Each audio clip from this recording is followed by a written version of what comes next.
Hey guys and gals, it's Tripl-L, and now let's talk Shokugeki no Soma, or Food Wars, Chapter 210, The Rotten Bonds of East and West. Now, this chapter was a continuation and kind of a meld of the two distinct, I don't know how to call it, plot lines that are going on. Specifically, the Soma versus Nene match with some characterization for Ishikki, so it becomes Soma, Nene, Ishikki. Those are the three characters of this chapter, and we just continue with a fleshing out of what Nene established in the last chapter, at least when it came to Ishikki's background. So we kind of went away from the pattern that was being established. We didn't focus on the third seat or the ex-third seat this time around. Instead, it just became a focus on Ishikki, with Soma getting close to completing his dish. Overall, I'm very happy. We're not spending too much time describing the food. We're actually spending more time getting to know the characters, which is ultimately, I think, more valuable in the long run, because we really only need 2 pages of food description, and then everything else is It's better. Overall, though, I'm very happy with this chapter, and by far the most interesting character to come out of this chapter is Ishikki, without a doubt. Now, I was looking on the comment sections, and people are coming up with different interpretations of the character.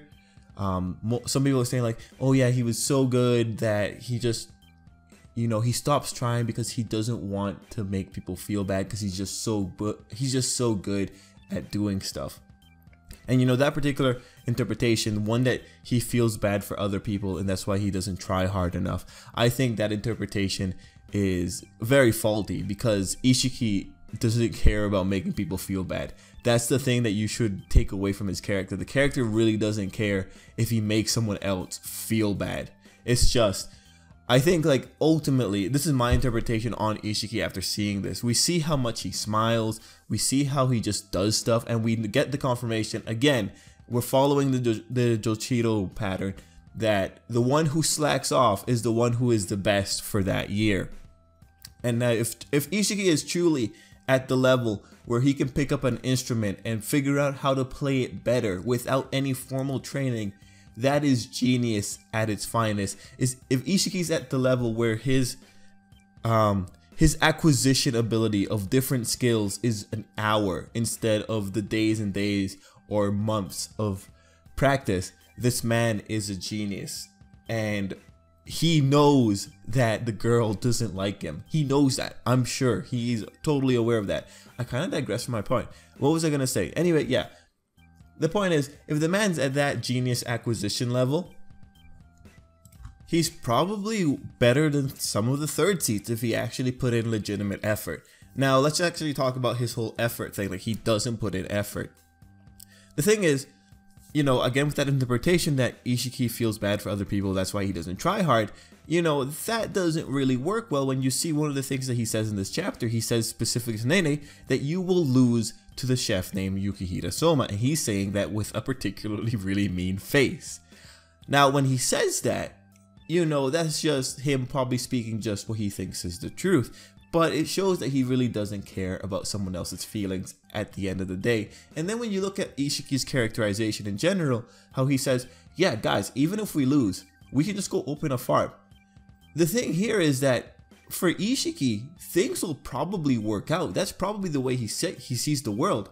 Just like, if something goes wrong, it doesn't matter. Even if it goes wrong, we can just do something else and it'll work out. Because for Ishikki, he literally could do something else and it will just be great. He will just be great at it.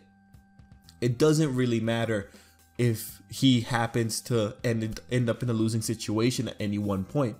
It simply will work out later. So I think Ishikki is just a character who is in this place of no threat to his livelihood, and is just having fun, and ultimately doesn't really care about perfecting anything, because he will be really good at whatever he tries next, so it doesn't really matter. It's just like, this is a guy who doesn't feel stress, maybe. Or you know what, I feel like Ishikki does feel some amount of stress from some weird source, but when it comes to like something like this, he might just be of the opinion that, yeah, we could lose by some inexplicable method and I still be okay. We're gonna do something else and have fun and have a farm, and we're gonna like grow some eels. It's gonna be great. So, it's an interesting kind of mindset I think he might develop. And if we get a clarification on why he is the way he is, this is the one that I'm going to put my money on. Like, he just simply doesn't see Nene as a threat. He doesn't see like much things as a threat. Even if circumstances go south, the man's a genius. He can do anything he wants.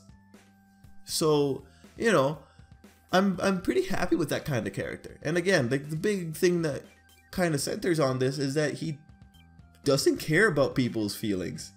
That's the one thing that we can definitely take away from this. He doesn't care about the feelings of people who aren't his friends. Or he doesn't, well, you know, he's established that he cares about the Polar Star dorm on a principle basis, but he doesn't care about any other people. So, you know, at that point it becomes like, what has the Polar Star dorm done for him? What have that person group done for him that no one else in that school could have, you know? What kind of peace did he come out of with that group? Is it just he sees the way that they live and he likes the way they live? Is that what just enamored him with them, or is just something else? It'll be really interesting to see what exactly is going on in Ishikki's head, but at the end of the day, I think him slacking off isn't because of some kind of weird empathy. I think him slacking off is because he can afford to slack off and he doesn't care otherwise. Now, the next question is, how aware is he of Nene's and, you know, general negative feelings towards him? Or is he just laughing them off because he sees a bigger picture and it's like, whatever, you know, who cares? Who cares if you hate me? I'm pretty awesome anyway, you know, that kind of mentality. It'll be pretty interesting. So, you know, enough about Ishikki. Let's talk about Soma for a bit and the characters who reacted to Ishikki. No one seemed to know that Ishikki's a genius. They only referred him as the Naked Apron. Let's see what else. Erina was excellent for giving us the information on the Ishikki family. I think it's interesting that they send off their boys forever when they're 4 years old. It'll be interesting to see how Ishikki got disowned from his clan. And Soma is frying his noodles, and that is the biggest mystery because that takes away their flavor as according to Nene. So Soma's frying his noodles. That seems like a very diner-ish thing to do. So I'm pretty excited to see Soma win. You know, I think it's unfortunate that Nene had to be the sacrificial offering to Soma's power, but this is going to be good to watch. And Ishikki has said that Soma's going to win, so Ishikki knows what he's talking about. He's never wrong, so I'll believe him.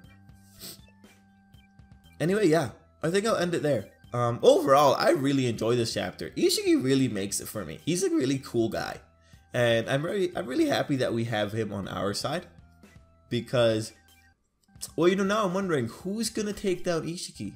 Do you like maybe someone who vastly overpowers him, like the first or second seed? I could see those two taking Ishikki down. That'd be interesting. But yeah, let me just think. What kind of plotline could we get out of Ishikki losing to the first or second seed?